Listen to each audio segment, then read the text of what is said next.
അപ്പൊ ഞാൻ എനിക്ക് രാജാവി കൊണ്ട് പാട്ട് വെച്ചതാണ് ഇങ്ങനെ കീബോർഡില്. അപ്പൊ എന്നോട് പാടാൻ പറഞ്ഞു. അപ്പൊ ഇങ്ങനെ പണ്ടത്തെ പാട്ടുള്ള വെട്ടിയിട്ട് പാടുമ്പോ ഇവരിങ്ങനെ അതിനനുസരിച്ചിട്ട് കീബോർഡ് ആക്കുന്നു സാർ, ഇവിടുത്തെ സാറ്. പണ്ടത്തെ പാട്ടുള്ള പെട്ടി കിട്ടി, പാടാൻ മറന്നൊരു പാട്ടും കിട്ടി.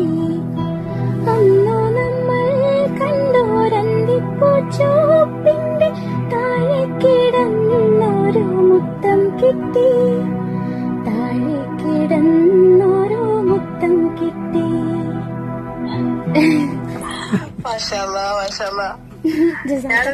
ഞാനല്ലാണ്ട് വേറൊരാൾ പാടി ഞാനത് കേട്ടിട്ടില്ലായിരുന്നു.